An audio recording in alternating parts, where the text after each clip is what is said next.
Hello, welcome to the movie Castle.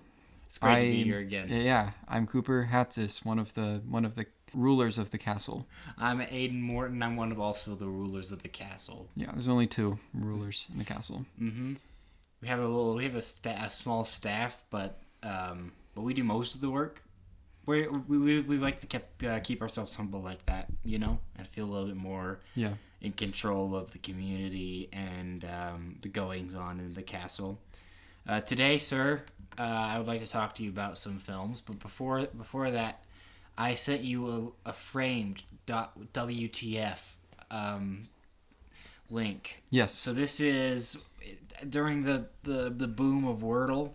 There are multiple of these movie-based daily games, right? Yeah. The best of them are Framed and the box office game, I would say. And Framed is where you have to guess the movie by just individual frames. They give you 6. We'll see if how far you can get for this one. I like to know how easy this one will be for you. All right. So describe each frame to the people. Well, it's only letting me see one frame. Yes. Okay. Mm-hmm. So you make a guess, and then if you can't get it, it gets easier as it goes on. Is the idea. All right. So today's frame, which is number 1431. Yeah, we've been at it a lot. Is a front yard in what looks like the suburbs. Mm-hmm. We got 2 people. It looks like a woman for sure, maybe a man. Maybe it might be another woman though. They're carrying what looks like a rug into a house, into a suburban home. Yeah. 1-story suburban home. Looks a little on the older side, maybe something that would have come out of the 80s. There's a big ass tree right in the front, Mm-hmm. What are they saying? Jerry Maguire, my word is oak or something? Yeah, word's as strong as oak. Yes, there's a mailbox. There's a yellow house next to this suburban home. They have a U-Haul truck, but it doesn't look like a contemporary U-Haul truck because those have like really rad art. Oh, interesting. We don't talk about how cool the U-Haul truck art is. It's got like a fucking state by state kind of. It's like got a raptor on it, and it just looks dope. Yeah, it is badass. Yeah. So, any ideas for this first frame? If not, it's okay. I usually don't get it off the first frame. No, not yet. But I am seeing. I thought this was a little older because of how the U-Haul truck looked in the house, but I'm seeing their car, and their car looks like something that would have come out in the past, I don't know, 10 to 15 years. Right. This is good work you're doing here. Yeah. Hey, I'm a journalist. Yeah, this is gonna be great. I have. Have you done this yet? Yes, I have. Okay, so do you know if I've seen this movie? I do know you've seen this film. Yes. Oh shit. Okay, I'm going to guess. What is the movie called? Short Term 12. Yeah, go. Yeah, that's the name of the movie. Is it 12 or 13? It's 12. Okay. I don't think that was correct. No, that was not correct. All right. There's a young man who I've seen before, but I can't remember his name. This is frame 2. Okay. And there's a lady, and this is them, I think, exiting a car. Mm-hmm. A van, it looks like, or a truck. Yeah. You love a movie where they exit a truck or a van. It's pretty cool when they do that. Mm-hmm. It's a white automobile. This fellow looks quite stoic. I'm not sure what this is, but I've definitely seen this kid before. Yeah. Fuck. Is it Short Term 11? Yeah, this is the prequel. This is the prequel. Okay. You got it. Damn. I didn't get it for a few more frames, okay. So don't try too hard. This is definitely something that came out, it looks like, in the 2010s, though. Yes, it is. Okay. And I can't really get he's wearing like a jacket. Okay. I don't even know. I'm forced to do this, and now I'm like, I don't know any movie titles. Oh man! And if you want to just skip, you can just press enter. Can you? Don't want to guess? Yeah. Okay. I think I'll do that. Do it. Oh, all right. Someone I recognize. The one lady who's very popular in the 90s. Is that Juliette Lewis? Is that her name? Let me see. I don't know. I don't recognize that woman. Okay. I know her. This is good content right here. Yeah, this is good content. I'm excited. I'm really excited. I'm really excited for when you realize what it is. Yes. Okay. There's a good chance that this might be the movie Ma. It's entirely possible. How would you have known? Yeah, that is the movie Ma. Yeah, how would you have known that this is the movie Ma? Well, because I know that she's in that movie. Well, that would do it. Juliet Lewis is in this movie, the movie Ma. So, and I know that, yeah. Incredible work. Incredible work. Yes. And I assume that you sent that to me because Ma is one of the heroes of this show. Yes. Yeah. I really wanted to. Yeah. I thought you would get a kick out of it. It took me longer than that. You know. Did it I'm like? less of a Ma fan than you. Did you like have to see Ma in action? Well, yeah, because number 4 is the back of Ma's head and 2 lead characters, but I didn't really recognize lead characters. Yeah. And usually in Framed, I don't treat it as seriously as you just did. You know, I kind of click through. So I did get jump scared by Ma in the 5th. Okay. And the 6th and final is another one. Yeah, one of the final images of Ma. Yeah, I kind of wondered when you sent it to me if it was Ma because why else would I have sent it to you? But that is a fun idea to have us figure this one out. Yeah, it might be a fun little bit. You know? Yeah, a reoccurring segment where we do the Framed of the day. Yeah, because I was also thinking about what kind of extra games could we play at the beginning of individual episodes. And this is a very visual thing, which is a bummer. But you did a great job of describing it. I would say that was a successful segment, mostly on your part. Congratulations. All right. Well, so we got some movies to talk about. The Bone Temple and the one where we send help. But before we get to that, I want to let you talk about the film Iron Lung, which I didn't get the chance to see. I was going to see it last week, and then my schedule kind of got twisted and thrown around and boned, and I tried to send help, and it just didn't work. Oh, but not like... I see what you're saying. Okay, so the Iron Lung film. Yes. This is directed by Markiplier, Mark Fishback, who is a very popular YouTuber who is known for his Let's Play brands of content. Are you a Markiplier boy, or have you ever been a Markiplier boy? I think I've seen maybe like one of his videos. I definitely know who he is. I feel like how do you not know who he is? Yeah. But no, I was never into gaming. Not to have a huge ego here, but that's a waste of time. Things. It's a waste of time to watch somebody play video games. You're up on Bergman. You're doing Bergman. Yeah, I was. When the other 10-year-olds were watching Markiplier, I was watching Persona. And so I don't know what to tell you guys on that. But it's cool that this guy made a movie. It's not Persona, but It is. Well, you don't know that. You haven't seen it. It's true. It could be as good. You don't know. I mean, Persona is a movie about somebody being isolated.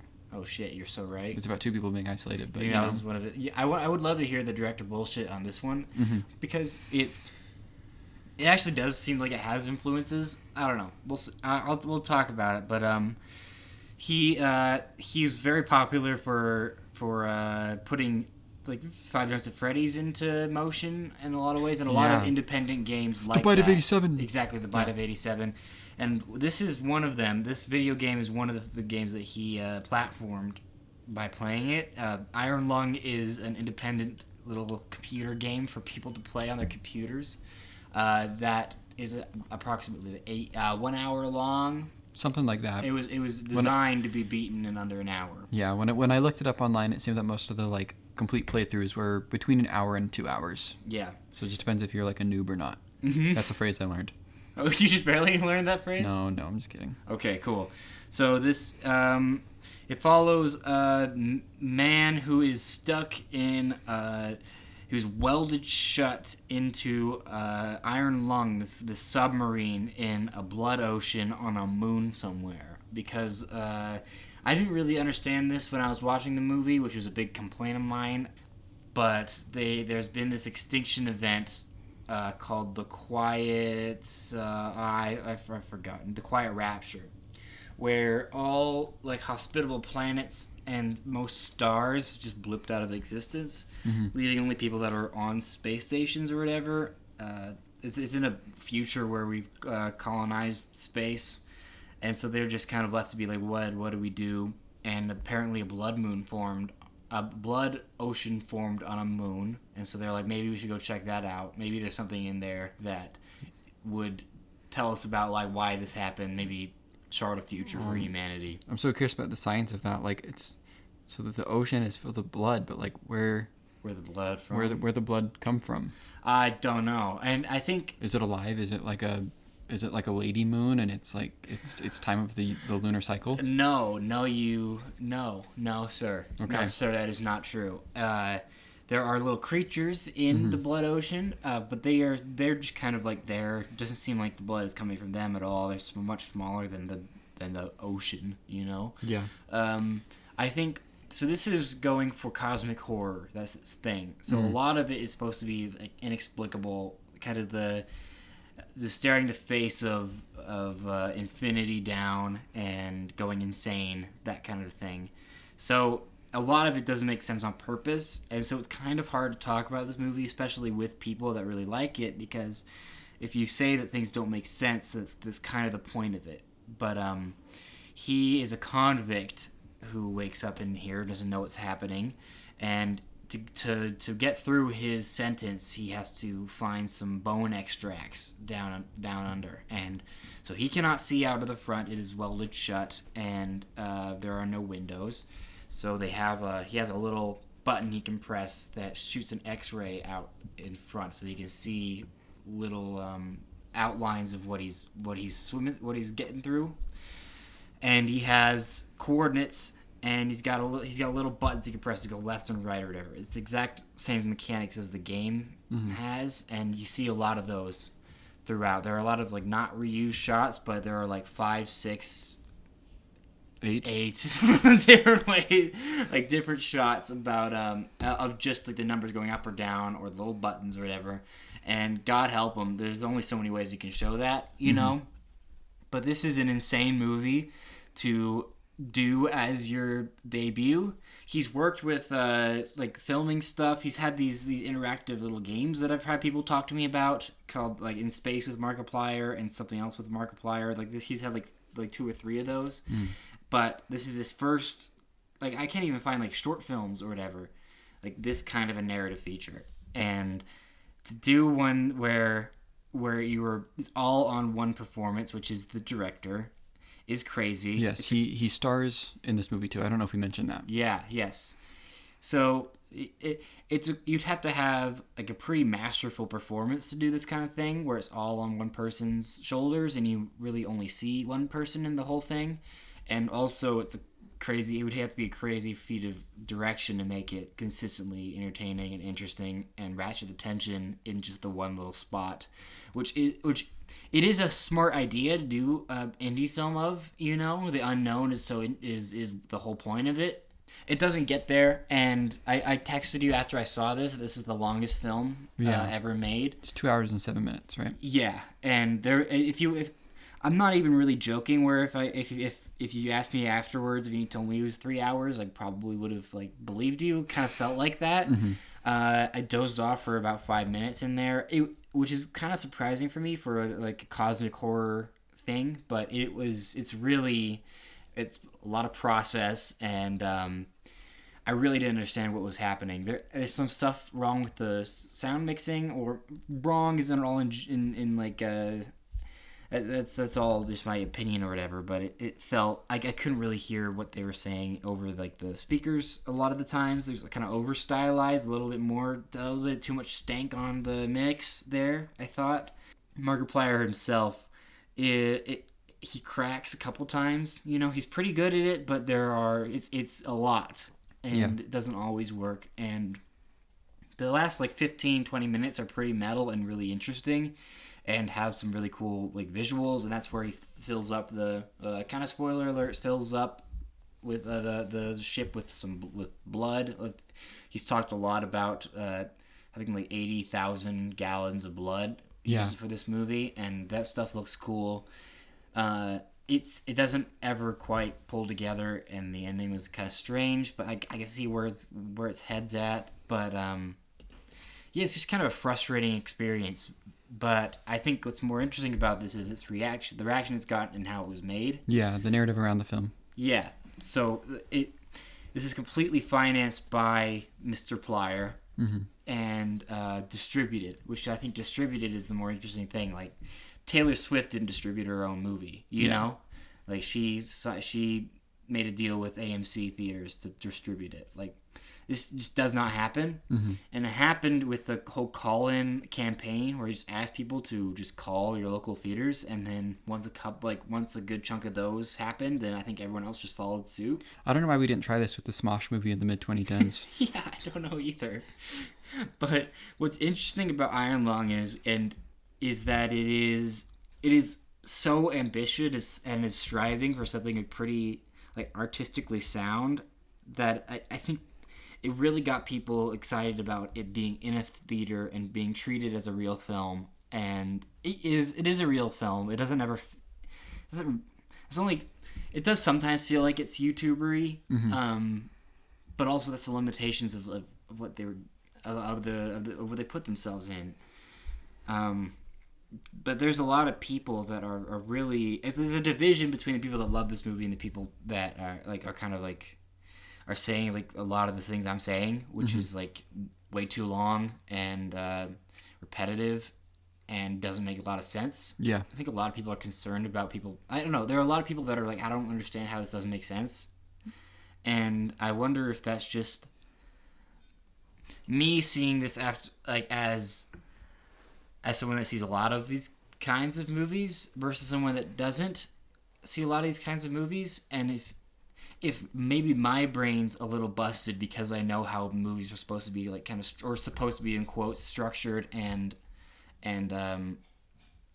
paced and all that kind of stuff, and maybe it isn't a complete fault of the movie if it doesn't play to those. It maybe makes more sense to people that watch Let's Plays or have a bigger interest in the source material or Markiplier as a person. I've been thinking a lot about this and the reaction it's gotten. I've kind of been on the TikTok of the Iron Lung stands trying to understand. Yeah. Well, it's sorry, go ahead. Well, I keep seeing people being upset about it's like not showing up on Box Office Mojo.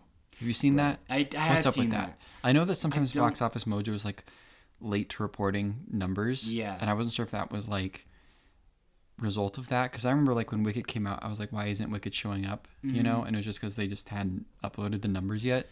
Yeah. Well, you see, that was a weird thing because Markiplier himself posted and said like, the Friday here we beat Send Help, and that was amazing. And then the next day he looked and there was nothing. Yeah. And then the day after that there was nothing. And so people like pretty freaked out and were like, well, it's because they're scared, and like Hollywood is scared of what you've done, you know? Yeah. Which I think they are a little bit. Like this is someone that completely bypassed like one of the most important parts about like Hollywood filmmaking. It isn't Hollywood filmmaking. It's completely different. Yeah. And maybe shows that you don't have to go through this kind of they have a monopoly on distribution, and if someone shows that they can bypass that with just an online presence, and I mean it is a huge online presence, but still that is kind of scary. But I think this is a bizarre thing, but I think it's just there's something in the way of him not distributing it like through an actual distributor. Like there might just be something where it didn't go through somehow. Like the numbers didn't go through, because then when they reported the weekend, like it was there. Yeah. And it was like a little below Send Help, but not by much. If I remember correctly. Yeah. So then that doesn't, like, they counted it all. It wasn't this big thing. It was just those 2 days, but it got people really riled up. And I don't know why. Yeah. I don't know why it was there, why it wasn't there. But I knew it would never, they weren't going to do this like massive thing when there's so much evidence to go against like the idea that it just didn't show up on Friday or Saturday. So it was definitely always a mistake.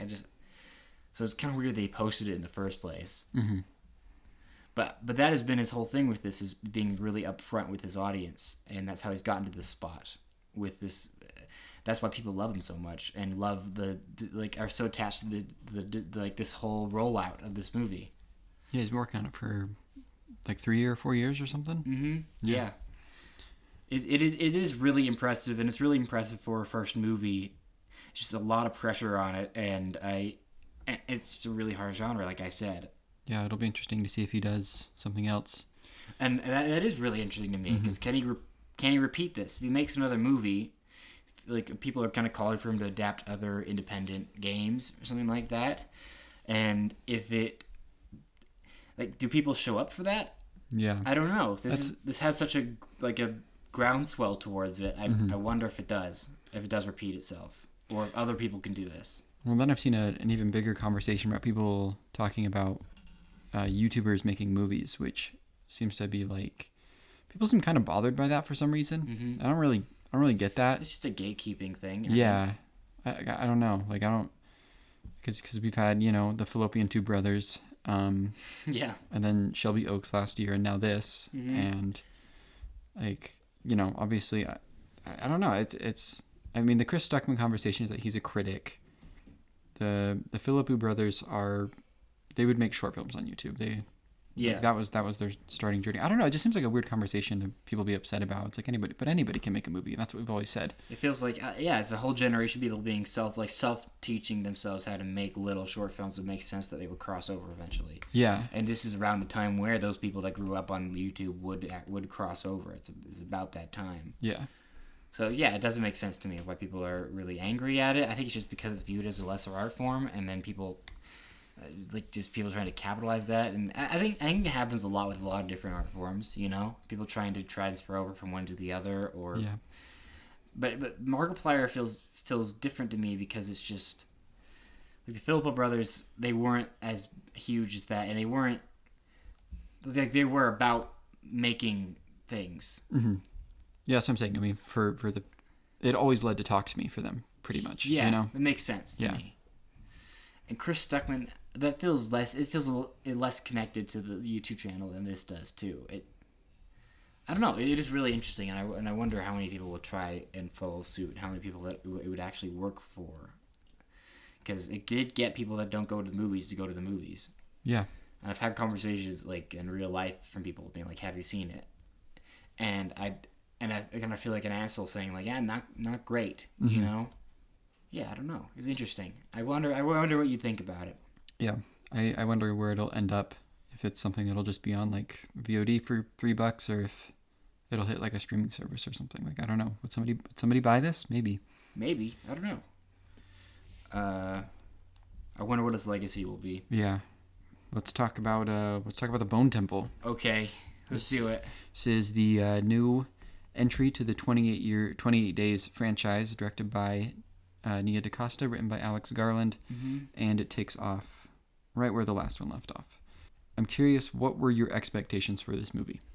Kind of through the roof because I saw the reception of it. Yeah, I mean, like, what did you expect, like, the movie reception? to be? Yeah, like, what did you expect this movie to be, in terms of its like tone and the things that happen in it? It was always kind of a question mark because the ending of 28 Years, which is like one of my favorite movies of last year, is so silly and over the top, and then also when you realize what they're doing with the whole Jimmy character of it all, and when I figured out what they were riffing on, it's just like, holy shit, like why would they do that? That's incredible. It's just like I can't wait to see what it feels like. Really darkly comedic, and it is darkly comedic, but yeah, I definitely wasn't expecting the tone to be like this serious. Mostly, I mean, these movies are so textured and have a lot of different kinds of tones going on, which is why I love them so much. But this one seems it's a little less silly than the other one for me. I mean, the other one is just like it has so much like energy to it, and how it's filmed, and it feels like they're just fucking around for a lot of it and trying new things out all the time, and then it has this amazing like emotional turn near the end. This one is a completely different like styling to it, because I think was one of the things that's really interesting about this movie is it's such a rarity when it comes to franchise filmmaking. It is something where they sold this trilogy to like they pitched it around. They said you can buy the rights for the franchise, like the original 2 films, and then this new trilogy we're developing, and we've written 3 of them. Yeah, and Boyle's gonna direct the first one, and then we're gonna hand it off to somebody, and then the third one's gonna be Boyle again with Cillian Murphy. Yeah. And so that was always the more marketable one, so they kept that to the end, which I think is smart. Try to guarantee that 3 of them. They filmed 1 and 2 back to back, and then the third one is just like, well, that's the one that'll make more money. So, like, let's keep that. That's a smarter one to have to ask for money for, and we'll see if that happens. Yeah, it's a little up in the air. They bought the whole franchise, and I think these are pretty economical films. So I do think that it will happen in some way, but it's getting scarier out there because of how terribly it bombed. Yeah, this feels like they should have tried to get it to come out in like April or May or something. Yeah, but also it's just like people didn't like 28 Years Later. Mm-hmm. And it has a confusing subtitle because the Bone Temple was a huge part of the first one, and so I don't know how well this would have done if it was in a different spot. And January is a place where horror movies really do quite well. Like Primate did good business, and Send Help's doing pretty great business. Yeah. So it doesn't have a lot of excuses outside of the big snowstorms, and just people weren't interested in it. The people that have gone to see it like it a lot more than 28 Years Later. Has been kind of a atmosphere of like, why did they do this the first time? Like, this is much better what they expected or whatever. Mm-hmm. I think it's just because it is less expressive when it's filmmaking and its tones. But what's really interesting about the second part is that they did hand it over to somebody, and it was handpicked. They handpicked Nia DaCosta, and they made a point about saying, this is your movie. We have the script, and you get to take on. She takes all of her collaborators on with her, the cinematographer, like her composer, all that kind of stuff, her crew. Yeah, and does her thing. And this is like I could count on like one hand the amount of like franchise films directed by like black women. Yeah, and I can't think of another one that has like this amount of authority around its creation. It is pretty incredible in that regard, and it pays off for them because I think this is a really interestingly directed movie and feels different than the first one, but in the same universe. Mm-hmm. And this it has a similar language to it. It doesn't feel incongruous to the first one, but it does feel separate. Like when it comes to the voice behind it, and I don't know. I really liked it. I don't like it as much as the first one, just because I love all of the weird editing and cinematography and all that kind of stuff. The innovation of the first one, and I love the world building of the first one. But this one's got Fiennes absolutely fucking killing it, and O'Connell killing it, and some just incredible scenes and a wonderful like structure to it. And I don't know. Yeah, I really really like this. What did you think? I probably my favorite movie of the year so far. I would say. I was trying to think of which I like more, this or the first one, which I don't like as much as you like. Yeah. It's not in my top 10 for the year, but it is in my top 20. Mm-hmm. I think 28 Years has higher highs and lower lows, and this one's just kind of more consistent. This one's just like a straight line for me. That makes sense. Yeah, but no, I didn't expect this movie to be as mean as it was, mm-hmm. or as gnarly, because the end of Years. And we don't know for sure if it's directed by Nia DaCosta, the last 5 minutes of Years. That's just something people were saying. I kind of think no at this point. You think no? I don't know. I was just looking at how that was filmed and what it looked like they were setting up and it felt like Power Rangers, Mm-hmm. And I just didn't expect this movie to be what it was. And I don't know if the healing zombies type of stuff is like all that new, Mm-hmm. I've definitely seen that in Romero films, but I like how this looks at the Bone Temple related stuff. Yeah. Yeah.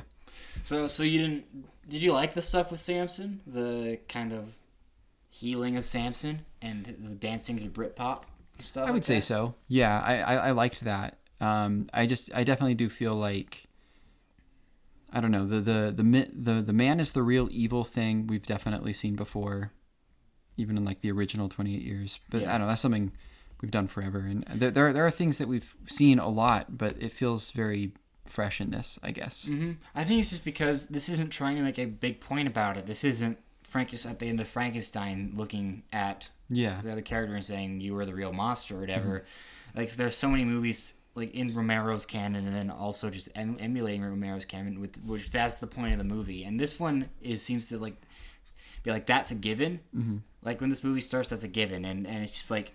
if zombies have gotten to this spot where they are like where they have this whole hierarchy and they have the little worm boys and you have the alphas and you have the regular guys, and there's and people have gotten used to it, then it definitely becomes less about the zombies. The only interesting thing to do with the zombies right now is Samson and how the alphas work and how the kind of and the healing of Samson. But otherwise, yeah, everyone's just gonna go. It's all like just infighting or whatever. That makes sense to me and feels kind of radical and interesting to make it only feel so like this. The zombie stuff feels just kind of background. Mm-hmm. It felt really natural to me, and Jimmy's cult is really interesting, and really gross, and feels pretty smart. Yeah. I really like how they do with charity and stuff like that. I was wondering how much they go in on the like Jimmy Savile of it all, and I think just having it be charity, which was his whole thing, is smart and it is enough, and having it be this kind of specter that looms over it. The cruel joke of it being before he was like found guilty of all the sex pest shit. It's the kind of mean joke that Garland loves, but it's not. You really don't need to know who he is to enjoy this movie, right? And to kind of get his deal. And I love how this movie is as a second part in a trilogy. I really like how much it plays off of the opening of the first movie, and the best scenes in this movie are just like things of Jimmy talking to Ray Fiennes' character, like in the Bone Temple, just like having a conversation about their ideologies and stuff like that, and him dancing to Britpop with a big fucking donged zombie, you know. Well, that's a question for you about Samson. Mm-hmm. Less hung this movie? You think less hung? I do. Wow. I guess I haven't done a comparison yet, but there are times where like. It seems like he's sitting in a way that would usually cover up the penis, but the penis is kind of just like flowing out and over, you know? So I guess I didn't notice this. I was still pretty amazed by the dong and kind of its power. Yeah. But you have me thinking now, and I would like to do a comparison. I mean, that's one of the things after I saw this that I talked about with Lucy. We were like, I don't know if it's as big this time. But could that just be like the impact that it had when you first saw it? I don't know. I mean, I wonder if they Samson has such a big role in this movie that I wonder if they were like, we got to make it a little smaller so it's less distracting. Tone it a little down. I mean, it's still fucking massive, but like, I don't know. I was just like, it looks different this time. Yeah. Interesting. I'll have to keep an eye on that next time I watch it. You want to talk about Rafe or whatever? Yeah, we can talk about Rafe. Music and the needle drops or something? What do you want to talk about? I mean, Rafe, I love this character, dude. I'm really thinking that like Dr. Kelson's one of the best characters of the decade. Yeah, for sure. You know? And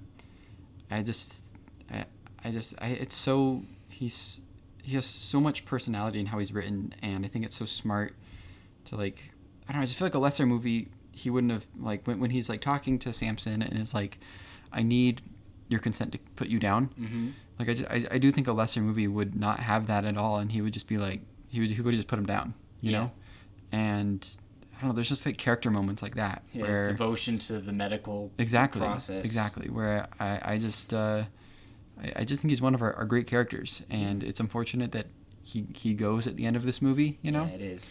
I would like more, but yeah, it is what it is, I guess. I mean, I didn't like him in this movie as much as in the last movie, because in the last movie, I think he like genuinely moved me in his place in the movie, having him be this little fucking freak that you see in the beginning, and then have it all be this Wizard of Oz thing about going to see him, and then him being this really sweet presence that helped him through the grief or whatever. Him existing for the plot in that movie is really like wonderful to me, and so that'll always be my favorite. But this one is such a nice, just like a little exploration of him. It's less like potent to me, but that's just because of his place in it all. And you're right. He is one of the great characters, and seeing all the different ways that he kind of abides by his philosophies and then breaks them and then reconsiders kind of in the last moments, I think are really interesting. And then his fucking what's the song? Led Zeppelin. It's an Iron Maiden song. Iron Maiden. Yeah, Yeah. sorry about that, bros. The Mark of the Beast, right? That scene's incredible, and then his interaction with Spike, and then his turning on Jimmy.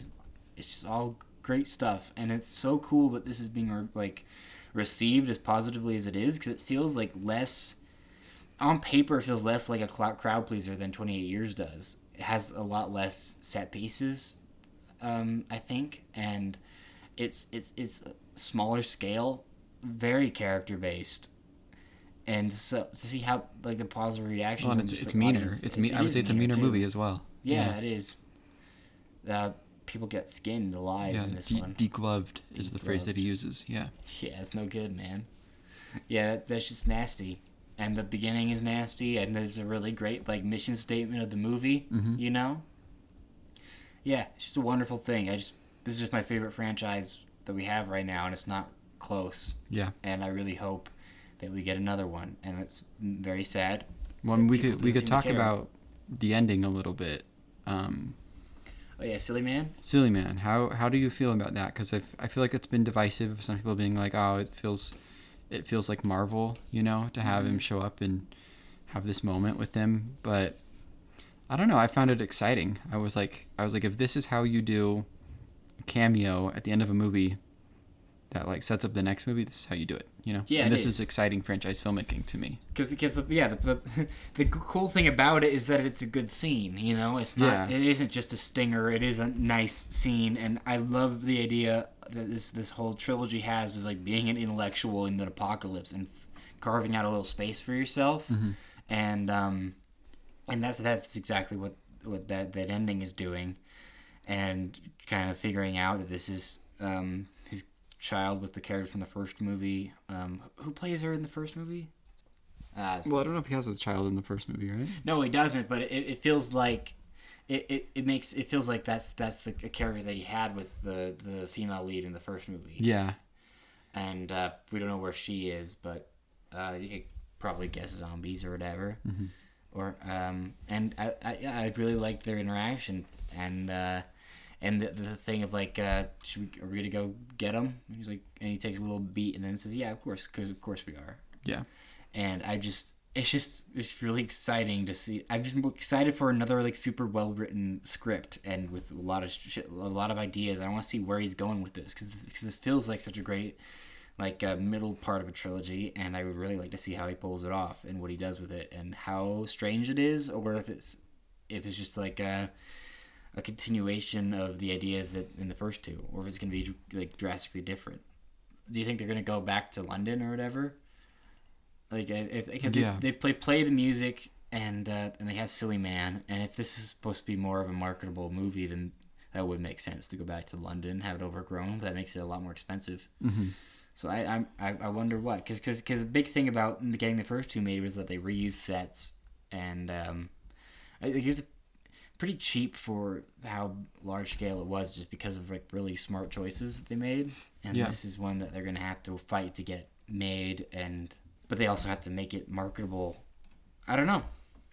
Yeah, I'm very curious about the third one, and if it'll get sort of if it doesn't get made immediately, if it'll get a sort of Zack Snyder Justice League treatment where people beg for years, and maybe it happens, maybe it doesn't. I don't know. Yeah, I wonder. Yeah, when would people start to beg? Is it going to be something that it does take years to develop, or do they Sony has such a great relationship with Netflix? Do they just release it on Netflix? I think you could make it for cheap if they wanted to. Yeah. I don't know what they. It depends what they have planned. Because if it is London, they might be like, well, these other ones didn't do great, and I know that you have your big original character in this one, but you might need to scale it back and rewrite winner. it. It is a really nice package there. Samson has a good package too. Yeah, he does. Yeah, he does. But I kind of thought I'm I'm tempted to say, like, well, once it comes out on Netflix, people will catch up and really fall in love. But that's what I said about the first one. Yeah. Like, maybe people have seen 28 years later since it's come out on Netflix, but that didn't help one bit. I don't know. We'll see. If this is a more accessible movie, then maybe it will do well. I don't know. Which is so weird. This is the more accessible movie. I mean, I guess just stylistically it is, and it is more character based, and kind of more what people would expect from us. And also people, it wasn't not falsely advertised, but people really didn't like how the first one was advertised because it didn't show off the kid, and that first trailer was just so incredible. And it got people so riled up, and then there was a really visceral reaction to that movie that this movie didn't have to deal with. So maybe it's just like Melania, man. Maybe it's just like Melania, whereas of course it's got a really high audience score because only the fucking freaks are coming out to see it, you know? Right. How long do you think you would survive in the 28 years world? 28 seconds, perhaps. 28 seconds. I wouldn't do great, you know. I have people in my life that probably would help me out on account of I've built up relationships with them mostly because of this. You know, I would like to have these kinds of assets in an apocalypse. So I've been investing in that for a while. So that would pay off. You know. Yeah. My friends would probably do me good. Maybe my family. I don't know. My family's kind of, you know, they're not a violent type or a super like doomsday prepper kind. So I don't know. I wouldn't do too good. How about you? I think I could probably go for a few hours in the forest with the rage monsters. I'm not. Oh yeah, are we in the forest? Then I'm dead immediately. Yeah. Dead immediately. I'm pretty fast.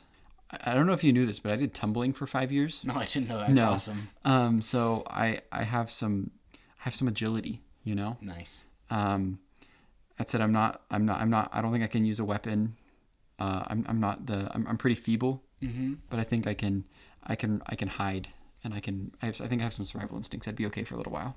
Yeah, I think the strategy elements you do. But I think once they catch up to me, once I'm in a combat situation, it's over. But if I can move and I can climb, and it depends on zombies too. Yeah. You know, because Zombieland's fine. Romero's fine, you know? Mm-hmm. Like, the 28 years, they're scary little fuckers. Yeah. I really like the new Jimmy characters. I really like the one that sticks around by the end. I really liked her. Well, I think it's interesting that Cillian Murphy's character is also named Jim. Oh, yeah, it is interesting. Yeah. I didn't think about that. It's strange. I don't know if that was like an intentional choice or like an accident made by Garland or something. Yeah. More Spike in this movie? Do you need more Spike in this movie? I would have liked a little more Spike. Yeah, I mean, it just feels like this wasn't his movie, and he existed kind of in the Mr. Ian, what's his last, Kelsing? Mm-hmm. In the Kelsing role of the first movie, which is like he is mostly there as a plot thing and for people to react to and to drive their emotional thing forward. Like Ian Kelsing is like he's there so that Ian Kelsing can have that moment at the end, you know, and be this representative of like of youth and innocence or whatever. And yeah, it's just really not his movie. He's maybe like third place, fourth place, something like that. Maybe I don't know. Yeah. I could use just like 5 more minutes of Spike, you know? Yeah, I just think this is one of the great kid actors we have at the moment. One of the great kid characters too. He's really good. Yeah. I really love how he's written. I do just think not having like more of more moments with him is kind of maybe a little bit of detriment to your film, you know? Yeah, maybe. I think it also depends on how the third one goes. Like if the third one's really focused on Spike and then the second one just kind of feels like a deviance, then that'd be a bummer. But if they're setting up this like little group here, and then this movie is Spike's movie, the second one is the Jimmys, and by extension like she's not Jemima. Jemima dies with a fucking little hook in her head. Yeah, but so I don't remember her name. But if this one's more about setting up that world and her, and then paying off Ian, and then the third one is more Silly Man and having those two like established characters there to play off of, then that would make more sense to me. I think it just depends on how the third one goes. Yeah. But does this work as a 2 movie? If the third one ever gets made, does this work as a 2 movie, or is it always going to feel like an embarrassment? Like how they never finished Insurgent or whatever. Yeah, I mean I don't think it works. Yeah, because they like what so a big swarm of rage people just show up to Cillian Murphy's place with these 2 other characters. Yeah, like, that I don't know. doesn't work That's as an just it's not a satisfying ending. Yeah, it would be less. It would be like if they stopped after Empire or whatever. Yeah. Like, well, that's it was 2 good movies, but kind of would like to see where it's going. Empire probably would have worked better as its own if they stopped there, it probably would have worked better than this. Empire has like a different type of ending, you know? Yeah. Empire's just like, oh, they didn't win. They didn't win, but there's no new character set up at the very end. Yeah, there's no. I mean, different time in movies. And they're just like, we don't know what's gonna happen. Yeah. This one is like something will happen exactly after this movie. Yeah, I'm trying to think of other cliffhangers. Infinity War. Yeah, that wouldn't have been anything. But those movies don't work as movies, like if you haven't seen any of the ones before. Mm-hmm. That's true. Or lived with them culturally, like those might work still if you haven't seen a lot of them, just because of like how much they exist in culture. Yeah, those characters you get it. Yeah, it's a really unique series, so it's kind of interesting to talk about it because there's just nothing else like it right now. Yeah, and it is just this incredible check that they cashed, just because of how beloved Garland is now and Boyle is. It's really cool that it got made, and it's really cool that they gave Nia DaCosta like an actual chance to make a movie. Like, she talked about how this is the first movie that she's felt like she's made without compromise. Yeah, which is really interesting for some, like, this is a franchise movie still. Mm-hmm. But then it bombs. Like, people really liked it. If she finally had a movie that people really loved, and then it bombs. She had Hedda, which I think got her a lot of respect, but that thing was dumped. Yeah, it was on just a Prime movie. I don't even think it got... It was a Prime release. I don't think it really got any marketing. It definitely didn't get like even a minor theatrical release. It maybe got like 2 theaters kind of thing, Oscar qualifying. But yeah, I've heard it's good. I really need to see it. Yeah, Tessa Thompson got a Golden Globe nom, but that's about and all. that was an easy nomination. It was just it was best 10 nominations, and she was in the easier category, but so it doesn't mean a whole lot. But Nia DaCosta is really interesting because not many women get like this many swings at bat, especially when playing with IP. It's very cool to see that happen. And I mean I really liked Candyman, and when it came out, like I really loved it when it came out, and then I've rewatched it and it hasn't held up. I see a lot of the creakiness of it and stuff that feels like studio interference or sloppy things or whatever. And I like chunks of the Marvels, so I always knew that she had something, you know. And then it's cool to see her be able to just make a really accomplished, interesting, kind of like stylish, not in the way of 28 Years Later, but still a stylish movie. Mm-hmm. It's really nice, and it's just like, I mean, she's just shown herself as like an incredible director of actors.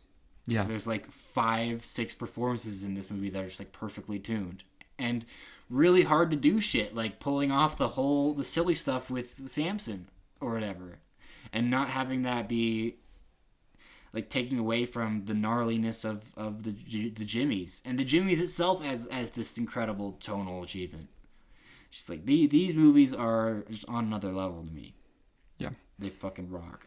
All right, well, you want to call for help now? Yeah, I would like to send for help. Help me. This movie is the 16th Sam Raimi film. Yeah, the second of the 20, like the second of this decade. Of this decade, yeah. And a return to horror. The fourth of the, like, if you count the 2010s and this and the 2020s, you have Oz, Doctor Strange. Yeah.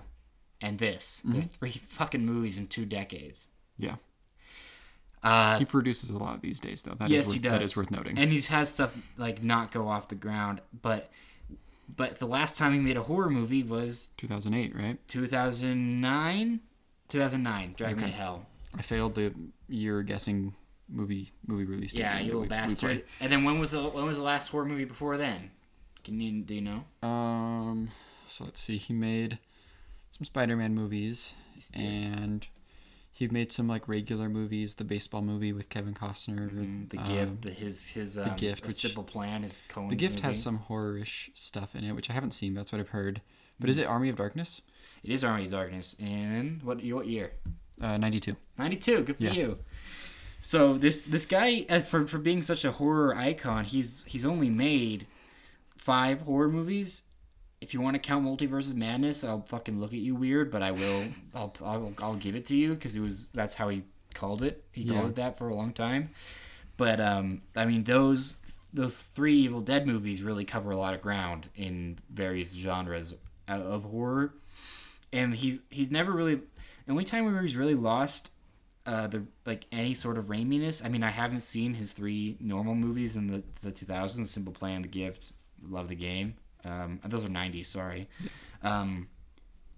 Those are the 3 I haven't seen. But besides that, he's never lost his Raiminess. Yeah. And it hasn't been this cranked for a while. Like this is. There's a little bit of you that's like, if he did go back to just pure horror, would he have the juice still? There's a lot of people that have tried to step back into movies that they came up from or whatever and really can't do it. Mm-hmm. Like Zemeckis. Yeah. You know, here is very much one of those, and he just can't get out of his own way, despite how much that movie's awesome. You know, there's a lot of people that can't get out of their own way, but Send Help just feels like a little kid that has all of his little has access to the whole toy store or whatever and can do whatever the fuck he wants, and is using CGI in such a playful, silly way, and it just brought me so much joy. Yeah. Do you know what the last? I was trying to think about this. The last time I felt this much joy in a movie theater, to the point where I was becoming like I was like borderline obnoxious. The Substance. Yeah. Yeah. Mm-hmm. It's been a bit, man. Mm-hmm. And it really, I don't know. It's just exactly my sense of humor, and just really made me excited to see the kind of stuff he was pulling off and how much fun the actors were having. His laugh is fucking incredible. Yeah. Him and McAdams are just like pitch perfect to me in this movie, and I love how it relates to movies of its ilk, of these kinds of eat the rich kinds of movies. I think it's so interesting and fun. But I guess we could talk about what it is. Would you like to describe the plot of this film? Yes. So this is a movie, a thriller, horror movie, drama, rom-com even at points, starring with Rachel McAdams and Dylan O'Brien. And Rachel is kind of playing Michelle Pfeiffer's character in Batman Returns before she turns into Catwoman. Yeah, that's a good call. And Dylan O'Brien is a Nepo child who recently got his dad's company. His dad, one of the great cameos in the movie. Mm-hmm. She's up for she thinks she's up for a sort of promotion, and it does not go her way. She's frumpy. She has a bird, and she likes the show Survivor. Yes, she does. That's important. And then they go on a company retreat to somewhere in Asia. Mm-hmm. Right? Thailand, yes. Or they're at least flying over Thailand. That's where they get stranded. Yes, and then the plane goes down over the ocean, and Dylan O'Brien and Rachel McAdams are the sole survivors of this crash, and hijinks pursue on the beach. Yeah, it's just, this is exactly what I want from Sam Raimi, is to get a script that's just like pretty good, and just go fucking crazy on it. Yeah. Because it isn't an incredible script. Like, there are amazing moments in it, but there's so many other filmmakers that if they had this is a 3 out of 5, 2.5 out of 5, you know? Yeah. And for me, just how much stank he puts on it, both like the tonally and like in it with his style, it makes it into a 4.5 for me. And this is like, it is objectively not a 4.5 star movie. Yeah. it has, like, you can say that it has nothing to say. I think it does have something to say and is kind of interesting about it, but it's mostly just him taking a piss and just having, like, a really fun time. And these are just characters I was really locked into, and every single, like, little twist and development I found so delightful and clever. And there are so many just little sequences that just feel like he was so excited to do them, and the actors were so excited to do them, and it's just this kind of the distaste for realism is wonderful, and you don't see it that often, especially with an original thing like this. And there's just nothing tonally like this being made right now, I think. Can you think of anything that is? I mean, maybe The Substance is like the last. Like, I didn't think about how Raimi-ish The Substance is, but it kind of feels that way. Where it's another one that's kind of like pretty on the nose script, could be pretty whatever in any other hands, but because of like the choices and kind of this, like, not swarmy, but kind of little cocky, mean attitude that it has towards its characters, like Sam Raimi. Some of his juice is just he's just one of the meanest guys out there. He's one of the meanest sets of humors out there, especially with stuff like Drag Me to Hell, and I mean everything. Like Spider-Man movies have a mean sense of humor. Yeah, they get off on how much they're like torturing like Peter Parker in those movies. I mean, even outside of Peter Parker, like I think often of the scene in Spider-Man 2 where the doctors are working with Doc Ock. And it just becomes Evil Dead for like a couple minutes. That's the best. Yeah. That's the best. I need to watch those movies again, man. Those are, especially when I would barely watch Darkman. I watched it like last night. Yeah. And seeing like that, I'm so glad that he got to make Spider-Man. It's just a wonderful thing that's happened to us as people. Because Darkman is so strange, and you can see a lot of the roots of Spider-Man in it, but it's so bizarre. We're just very lucky that we got his Spider-Man movies. I was spoiled for like a couple of just words, just ideas about set pieces. I told you about the like vomit CPR thing or whatever, but none of that ever got in the way because just how they are executed. Like I knew there was a pretty good boar fight or whatever, and I knew there was the vomit stuff, but how they were done is just, oh my god. It's one of those I was sore from smiling so much. Just the whole thing. He always just takes it a little bit further than you think he will, even if you kind of know where the scene's going. Like how far he takes it is always exciting. Boar scene's sick. Did you like the boar scene? I did. I'm curious, what was your audience like? Did you see this you saw this a little later than me? I saw this. Did I see this opening weekend? I think I did. I think you did. Yeah, you did. I saw this on my anniversary. Right. Hell yeah, dude. Yeah. Yo, hell yes. And so there were quite a few people in there. It was mostly full. I want to hear your... Yeah, I'll talk about my theater, but yeah, you talk about your theater. Yeah. I mean, I don't know if it was like as reactionary to some of the parts that I like wanted it to be, you know? Yeah. But there were a lot of laughs during the boar scene, so... I mean, you can't. How could you not? Yeah. It's so wonderful. The eye coming out. It's awesome. This fucking snot. So I saw this in 3D. Okay, that's great. I mean, I remember when the marketing for Superman was coming out, and you said some of your favorite things are teeth flying at screens, because that's one of the frames in Superman is him punching a guy and his teeth fly out. And it bonks against the camera, awesome. And they do that in this movie. Yes, they do. Yeah. Yes, they do. I found some people I trust about 3D on the internet said this is a banger. I've heard, and Griffin Newman of Blank Check fame, my favorite podcast, he said that it was like Hammer horror type shit. Like, and it is like, this is, I usually go to things that are in 3D when they're not like traditional 3D movies, when they don't make sense to me. Like, if any animated movie is gonna be 3D, usually they're kind of lazy. Every movie is pretty lazy when it comes to the 3D, and this one was not shot in 3D, but I think it was shot with 3D in mind, and the conversion stuff that he did with it is really awesome. It was really great. See that 3D, and it is kind of Hammer horror kind of shit, and vomit and blood and spears and the tusks in your face, really obnoxious, really wonderful stuff. Yeah. Like this whole thing was just a joy machine, and And so I think at the beginning of the movie, it was like a half full theater, I think. It was kind of late. It was like a 9:50 kind of screening on a Tuesday. And I think as it went along, maybe because I was laughing as hard as I was, and also I went with my friend Benjamin, and my friend Benjamin was laughing too. And as it went along, I think they became a community among us. Hell yeah. And then we started by the end, like we were laughing at like line deliveries and stuff like that. Because I think all of this movie is really funny, except for the one scene where they take a little campfire time, and I think that's such a wonderfully done scene. Their little campfire where they talk about their little stories. It's so interesting. It's so interesting to like have it pause and talk pretty candidly about that. And I think it's just a really well written, well performed little monologue from Rachel McAdams, and plants really interesting seeds about her character. Where were you, like, allegiance wise for these characters as it went along?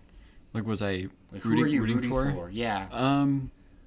I think when they landed, I was rooting for Rachel McAdams. Yeah. But I mean, I think one of the best things about this movie, and it's sort of fuck you to Hollywood type of attitude, is that like they're all terrible, and by the end of the movie, I'm not rooting for any of them. You know, and I think that's smart, and I could see people bumping on that sort of thing. You know, but that's not an issue for me. Yeah, and the people seem to love it. Like, Yeah. the people have really reacted strongly to it, which is always good to see. I wonder if this was not made by Sam Raimi, if it would get that same reaction.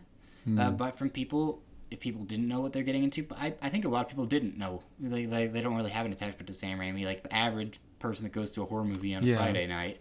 So it is interesting. I take note that people are responsive to this kind of tone, like so silly, hyper artificial kind of thing. That's interesting to think about people's relationship with Sam Raimi and whether or not, I don't know if he like means something to people, but I think, like, I do think he is a name that people know. They know it from Spider-Man. I think Exactly. I think they love. I think people.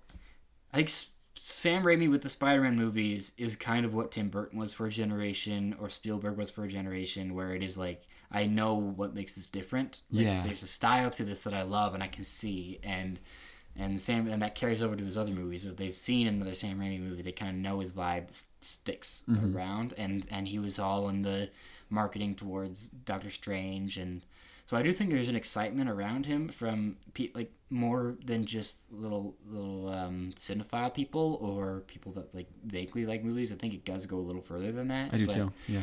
But I think not too far to be a thing where it was responsible for a lot of the box office or reaction from this movie. Yeah.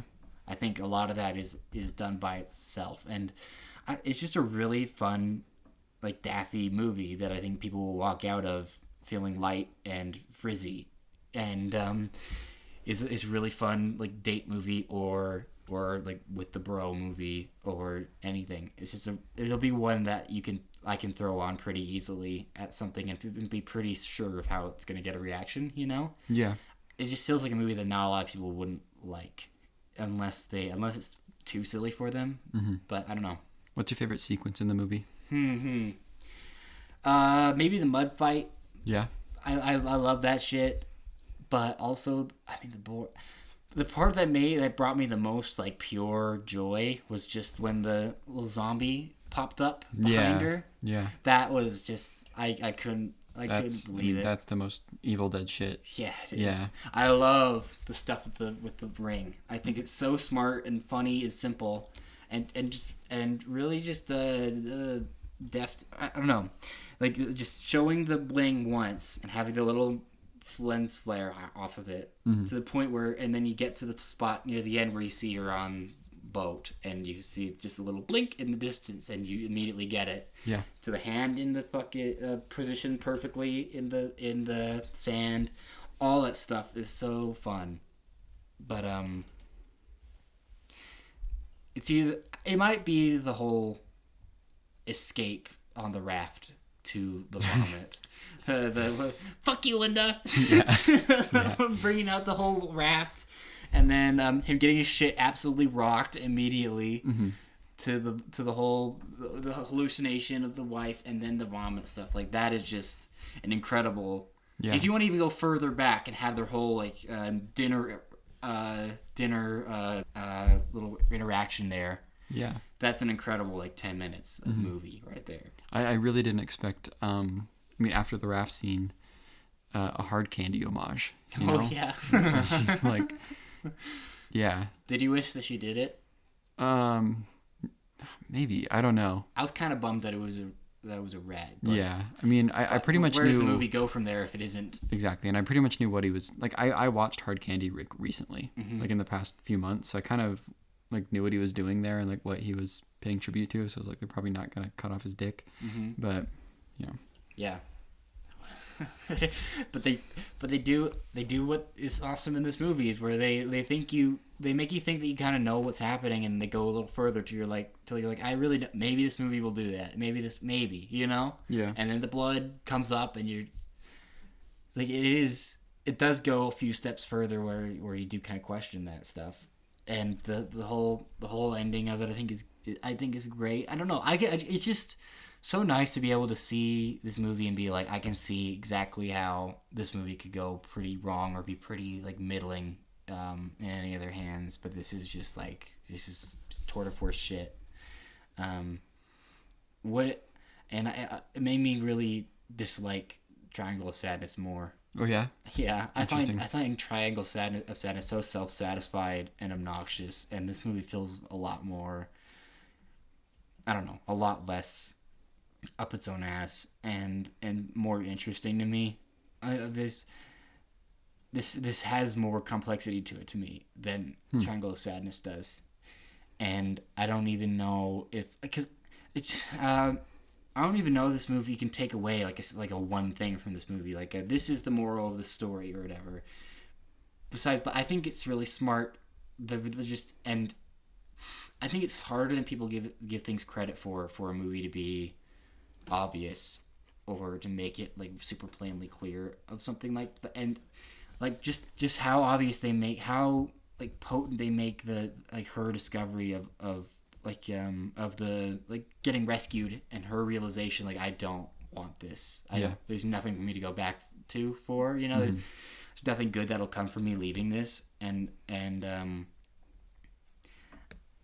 I think all of that says more about how we treat people right now in like office climates or whatever than any sort of swarmy self-satisfied version of this will be. That's where I get annoyed with these kinds of Eat the Rich movies, is when they feel like someone within that range like kind of talking down on us or whatever, just being like I'm one of the good ones or whatever. This movie doesn't ever feel like that self-satisfied.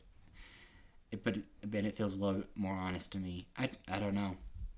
Maybe I need to see Triangle of Sadness again because I do think about it a lot and I do get angry about it. Maybe I was just in a mood, but there's been so many of these kinds of movies, and this one is pretty high among them. Like, how do you feel about these kinds of movies?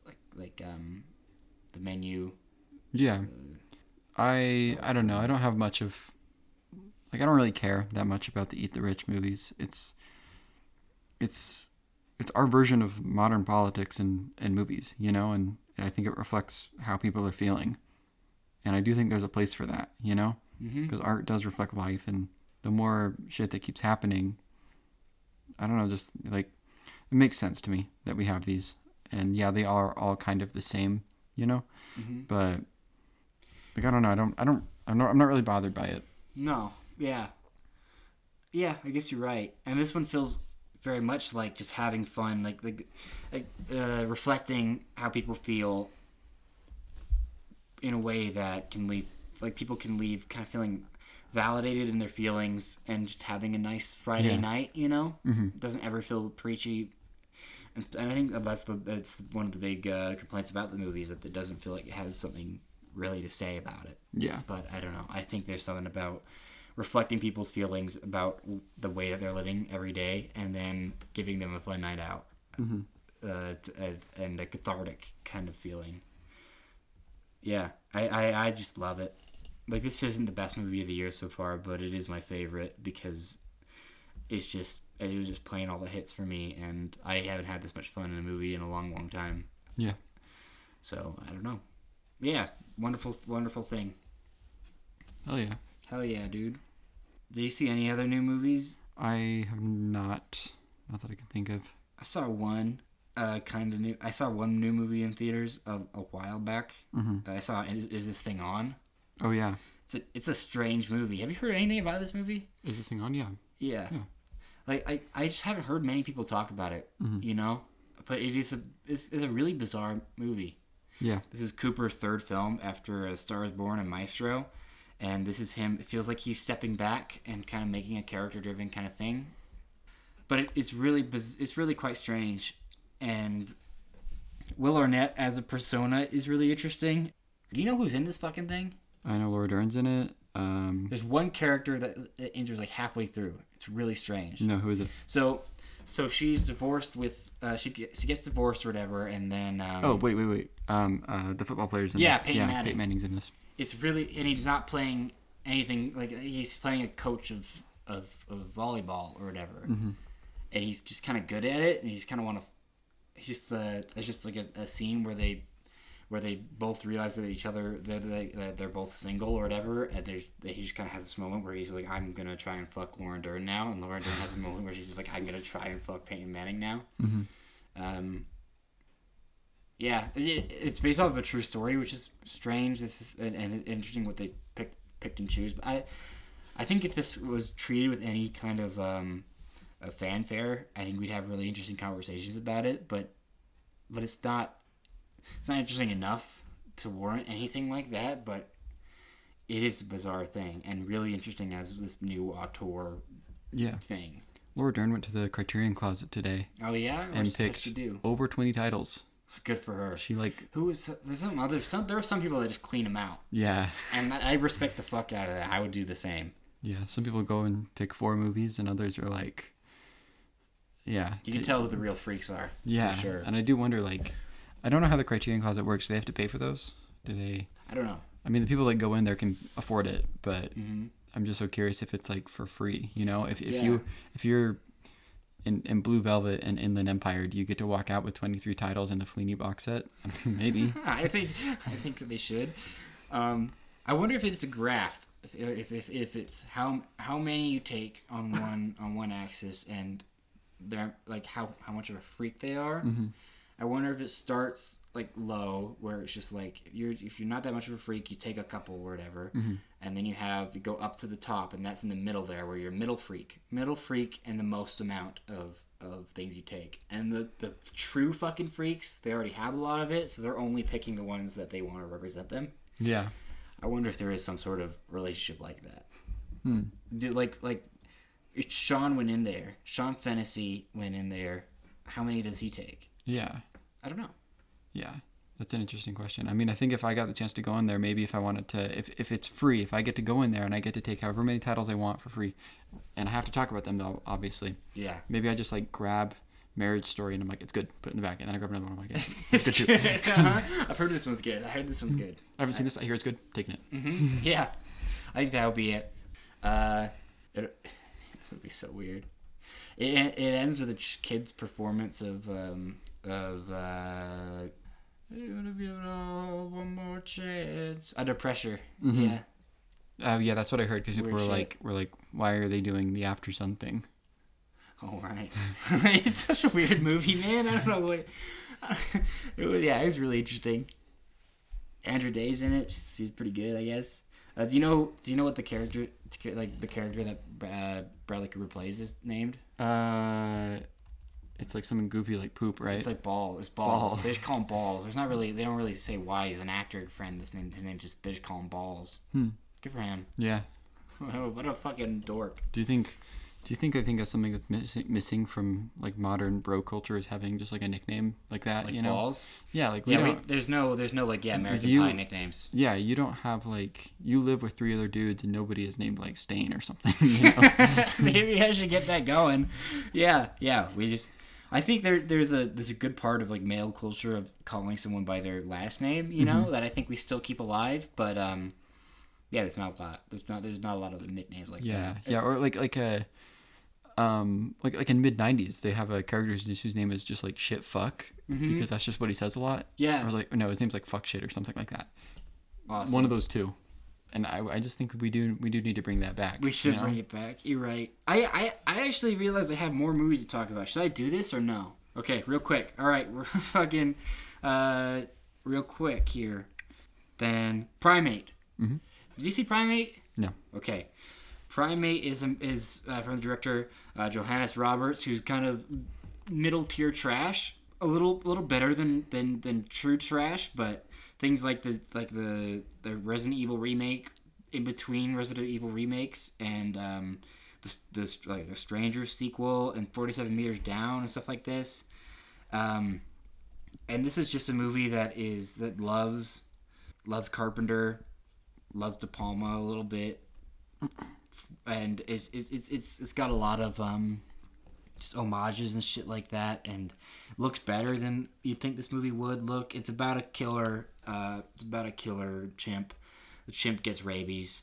The chimp rips off a man's face in the first 5 minutes. That shit rocked. Yeah. He just pinches it and rips, and you see it all. It's really good. It's a really good opening. I hear the kills are cool in this movie. Yeah, they are. But my problem with this was just the vibe. The vibe's kind of off because it's kind of genuinely sad. There's a structure thing in this, or like just a storytelling format thing that's interesting that I've heard about, where they kill off the protagonist love interest pretty early on. Yes, they do. Yeah. You don't see that often. No, you don't. Yeah, it's a weirdly structured movie, and it's not really saying anything either. You know who's the dad in this? Who? The dad in this is Dad from Coda. It's Troy Kotsur. Oh, right. Yes, and he plays another deaf person, right? Yes, he does. Yeah, he's deaf in real life. So they do some incredible bits where he's like walking around, and then Monkey's doing shit in the background, and then he's just like, "Oh, I wish I could hear Monkey." Yeah. You know? Yeah. He's like, "Oh, this looks like a normal house right now, but that picture frame's a little off," and then in the background, rah, rah, rah, you know, good shit. Whatever. All right, there's weird shit. Yeah. And then, but yeah, the movie's kind of sad because this poor chimp is a beloved pet, and he just gets rabies. He gets bit by a little little rodent, and then that's just game over. And then a lot of the kills are just kind of. They are sad. It's family and family friends. There's not a lot of douches. They bring in 3 douches, like you seen in the trailer, just to have a couple extra kills or whatever. But for the most part, yeah, just kind of sad vibes for a lot of it. So it's not as funny as you'd want it to be. Yeah. But there's some good shit in it. There's some good shit in it. And then let's talk about People We Meet on Vacation and The Rip, which these are 2 movies that when they came out were just like, holy shit, if Netflix makes like these kinds of movies like on the reg, maybe it's okay they buy Warner Bros. Yeah, maybe it's okay. Maybe I'm chill with Netflix. Yeah, because I think they're both higher quality than we've gotten of these kinds of movies from streamers. Yeah. When it comes to People We Meet on Vacation, higher quality than the studio releases of rom-coms. Exactly. Yeah. I think they're of a piece together where they're not gonna blow your dick off. Really, they're not gonna be thought about in a couple of years, I don't think. But they're just incredible programmers and have a lot of good stuff going on. With People We Meet on Vacation, they have like an incredible performance in there. Like I just really loved. I don't remember her name, but she's pretty great in it. Yeah, and it looks better than most Netflix original movies do. And it just, I don't know. I'm. It's so obviously going for the When Harry Met Sally playbook, and I'm completely fucking fine with it. Emily Bader. That's her name. Oh, gotcha. They start the movie like exactly the same as When Harry Met Sally. Yeah. And I'm fine with it. I really liked a lot of sequences in this stuff. I like the stuff in the mountains. I like the stuff in New Orleans. I like a lot of it.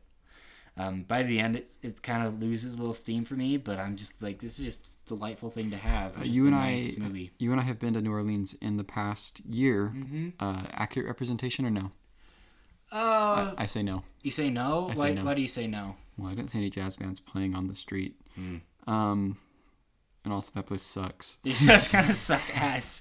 I went off where they are, no, not accurate, but I saw some equivalents. See, that was a terrible sentence. I saw some things that were similar. Yeah. But not a lot. But yeah, good shit. Like, that's just a good sequence in a rom-com. It's just nice to have something that everyone talked about for a little bit that was like quality and Yeah. easily accessible, it's just fun. Do you wish that was in theaters, or do you think you liked it as a Netflix thing? I think it's fine on Netflix. Me too. Yeah, I kind of think... I think we're at a point where rom-coms are just going to live and die on streaming services. And I don't know if that's a good thing or a bad thing, because I don't really have... Date nights, dog. You know? Yeah, that's true. This is just not my movie, and it wasn't really Lucy's movie either. Mm-hmm. I mean, I gave this a heart. I had fun with it. I don't think Lucy liked it at all. Oh, damn.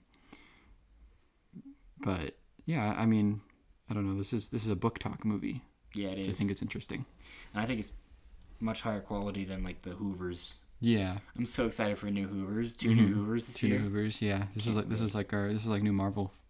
Yeah. I'm slowly building the Hoover Dam up. Yeah. And at the end, I'm gonna look When back will at it break? it. When will it break? When will it break? Holy shit! That was great work by us. All right, then the Rip, dude. Do you want to talk about the Rip? We can talk about the Rip.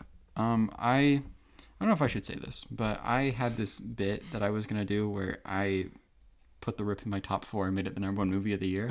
Yeah. And I was just gonna do that for the whole year, and just anytime the Rip comes up in passing or on this show, I'm just like, what the fucking Rip, dude. You know. Well, what are your true feelings now that you kind of abandoned the bit? The Odyssey is one thing, but the Rip, dude. The fucking Rip. It's no Rip. It's no Rip. I mean, one Matt Damon movie better than the other. Better Matt Damon performance of the year is definitely Rip. I see the vision there, man. Yeah, I mean, maybe I could do it. Yeah, keep it going. You know, if people have listened this far, they get access to the origins of the bit. But it's a good idea. Yeah, you can continue the bit. All right. That's a beautiful bit, man. It's great to see you work. You know. Mm-hmm. This movie looks pretty good. Yeah. Sometimes, but mostly it looks pretty great. I was surprised by how stacked this movie is. It's so stacked. I just thought this was a Damon and Affleck thing, you know? Yeah. And I was surprised to see Stephen Yeun in this, who I haven't seen in a while, and Kyle Chandler and Tiana Taylor, who feels like more of a movie star now than she was when she probably made this. But and Supergirl, the Flash, Sasha Calle. Yeah. What's her name? I believe that's right. And a lot of them don't have anything to do, but it's just kind of nice to have them there. It kind of adds to the fun of it. But the best shit in this movie, and parts where I was just like floating, and I was just like, this is incredible, is the stuff where it's just the whole empty neighborhood. Yeah. And it's assault on Precinct 13 or whatever for a little bit. And I really wanted to stay assault on Precinct 13. I thought that was where we were going. So when they left the house, I was kind of sad. Yeah. But that's some vibey, fun stuff. And all the double crossing is really fun. And I don't know if the script comes together like all the way. No. But it was really fun and an incredible dad movie. Mm-hmm. And the scene where they're all in the back of the truck and the lighting is being fun, and they're all just like, well, what about this? And but you said this. That's some good stuff. Yeah, I don't really have like a ton to say about the Rip. No, it just kind of ripped a little bit. Just rips a little bit, you know. Yeah, just better than you'd expect. I've really enjoyed seeing Matt and Ben. Yeah, just kicking it together. Going on press tours and going on to Joe Rogan and exposing Netflix and stuff like that. And awesome. I've been curious to think: Are you Matt Damon or am I Matt Damon? Like, who are we in their interesting dynamic? Are you Affleck? And you look more like Damon though. I do look more like Damon, but I'm talking our dynamics. We sort of have, I guess, we work on stuff together creatively, so yeah, not quite to the degree that they have. I'm have a lighter tone to my voice, and I talk like a ramble. Yeah. So that kind of leads me to Matt. Yeah.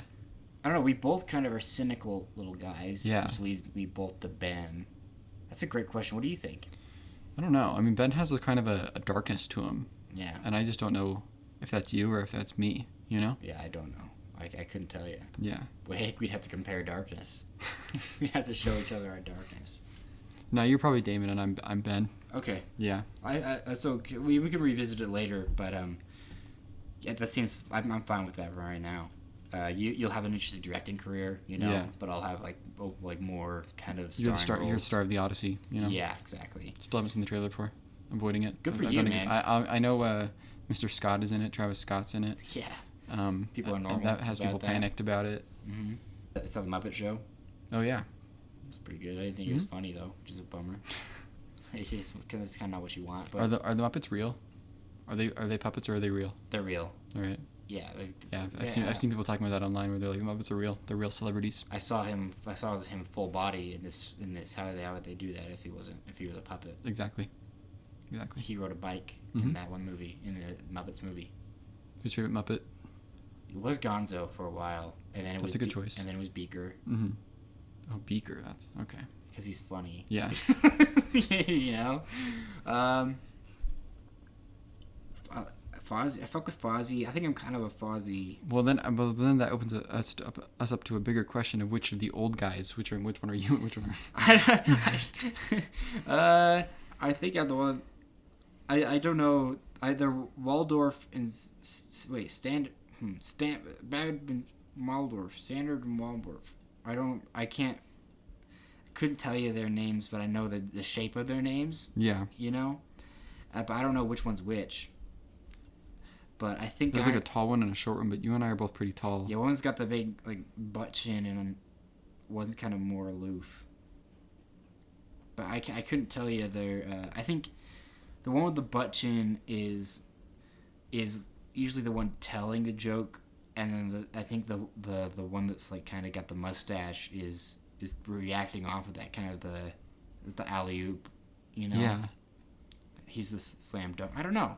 I'd have to watch more of the Muppet Show when it gets picked up. But it is incredible how much of a recreation it is of the original. That's what I've heard. Yeah, laugh track and all. Yeah. Good for them. Seems like people are really responding to it. Be cool if they made more. Seth Rogen, kind of on a generational like producing streak. He is, yeah. Yeah, there's some good stuff in it, but I was hoping it would make me laugh, and it did not. But that's fine. I don't know what we're gonna talk about like next. Well, we've got... do you know what's coming out this weekend? Wuthering Heights comes out this week. And? What else? Goat. And? I forgot the other one. Yeah. Oh, no. Crime 101. We might Yes. enroll in some classes. Yeah, but doesn't Crime 101... No, I'm thinking of How to Make a Killing. Mm-hmm. That one's more like that one February comes out 20th. Yeah, that one comes out later. Yeah, that one has a secret screening, I believe. Oh, really? Yeah, next Monday. You know what's the one that we're missing right now? Is Nirvana the band, the show, the movie. Is that playing around here? It's the secret movie today. Oh, I thought it... Oh, okay. Interesting. Yeah. I didn't know they were doing one today. I thought they did one on the 2nd and then one next week, and I didn't know they were doing one today.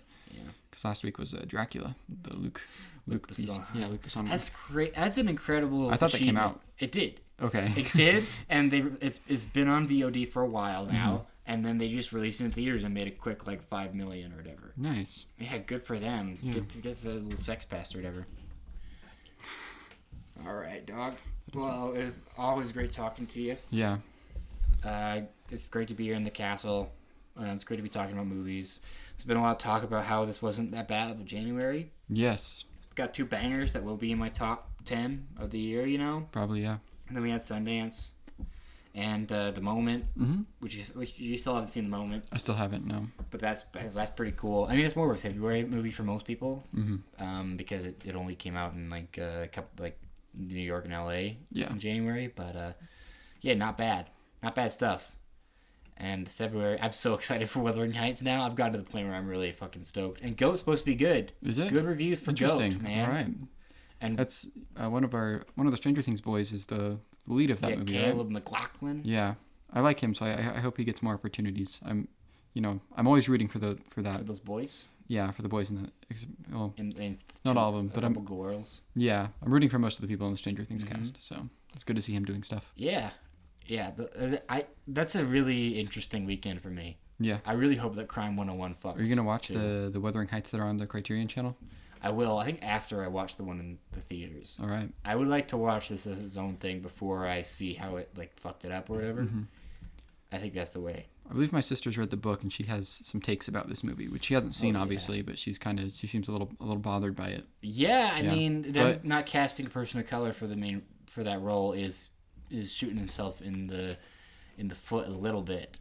I don't know how much of that is just on like super online discourse or how much of it is like this was as an actual hindrance to the adaptation, and I don't know. I'm really interested to see how much of a in quotes it is, because you've seen that whole thing about it's in quotes because it's like a play on it or whatever.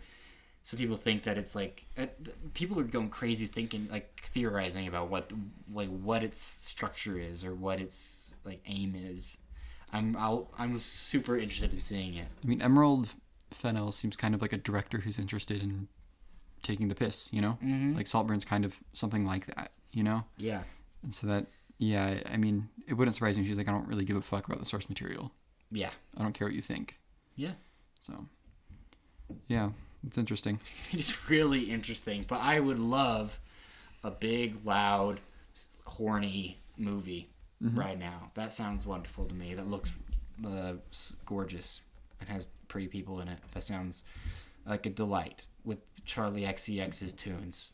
You know? 12 songs or something like that. Yeah. Yeah, so I post the track list. Yeah. Yeah, dude, that's going to be sick. I hope I like it. I would have loved to have loved Saltburn. I was really excited for Saltburn too because it looked so gorgeous, and I liked Promising Young Woman. I think if I watch Promising Young Woman now, it's probably like a catastrophic like meltdown or whatever in my head. But I really did like it when it came out. Maybe it still holds up for me. I like the casting of that movie a lot. Yeah. I think she's clever. She's 0 for 2 for me. So 0 for 2. Yeah, so. I don't particularly. I mean, Saltburn's okay, but I don't really like Promising Young Women.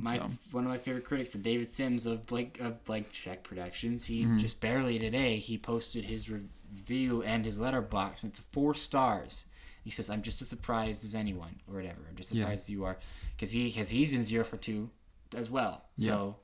But this is also his kind of a movie, maximalist, strange swing, you know. So I don't know, but it could be 1 for 3 for you. Maybe.